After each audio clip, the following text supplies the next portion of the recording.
আসসালামু আলাইকুম প্রিয় শিক্ষার্থীবৃন্দরা, আজকে আমরা যে বিষয়টি নিয়ে কথা বলবো সেটা হচ্ছে বর্গমূল। বর্গমূল প্রায়ই দেখা যায় বিভিন্ন পরীক্ষার এমসিকিউতে বা প্রিলি পরীক্ষাতে এই বর্গের মান নির্ণয় নিয়ে কিছু অঙ্ক আসে, যেগুলোর মধ্যে আমরা অনেক সময় কনফিউজড হয়ে যাই এইটা মানটা কীভাবে নির্ণয় করব। তো আমি আজকে সেই বিষয়টাই দেখাবো। আমি এখানে কিছু উদাহরণস্বরূপ কিছু বর্গর নাম্বার নিয়েছি যেটার মান নির্ণয় করব। সেটা যে আমি নিজে নিজে বানিয়েছি তা না, এগুলো বিভিন্ন পরীক্ষায় আসছে, সেখান থেকেই নেওয়া।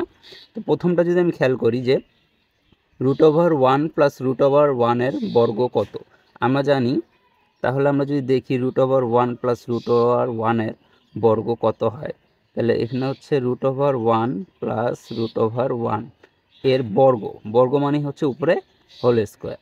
তাহলে √1 রুট ওভার করলে হচ্ছে 1 আসে, প্লাস 1 ইকুয়াল টু বর্গ, প্লাস 1 যোগ করলে হয় 2 এর বর্গ করলে হচ্ছে আসে হলো 4।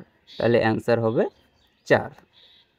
দ্বিতীয়ত √25 এবং √25 বর্গ কত, সেমভাবে আমি যদি করি √25 প্লাস √25 বর্গ যদি আমি করতে যাই, তাহলে এখানে আস্তে আস্তে √25 বর্গ √25 করলে হচ্ছে 5 প্লাস 5 বর্গ, এটা হচ্ছে 5 5 হচ্ছে 10, 10 বর্গ করলে আস্তে আস্তে হলো আমার 100, এটার অ্যান্সার হবে 100।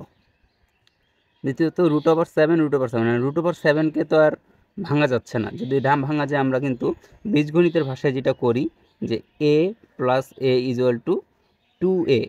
তো আমরা যদি সেই হিসাবে এখানে করি যে এখানে যেহেতু √7 আছে প্লাস √7 আছে, তাহলে আমরা বলতে পারি না 2√7 ইকুয়াল টু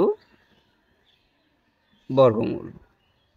এখন এটাকে যদি আমি একটু ভেঙে নেই যে 2 গুণ √7 বর্গ, তাহলেও হয়। তাহলে √2 এর বর্গ করলে হচ্ছে 4 গুণ এই বর্গ দিয়ে কাটাকাটি আসে 7 ইকুয়াল টু 28, এটার অ্যান্সার হবে 28। এখন √9 প্লাস √9 এর বর্গমূল কত হবে, এটা আপনারা কমেন্ট করে জানাবেন। ধন্যবাদ সবাইকে।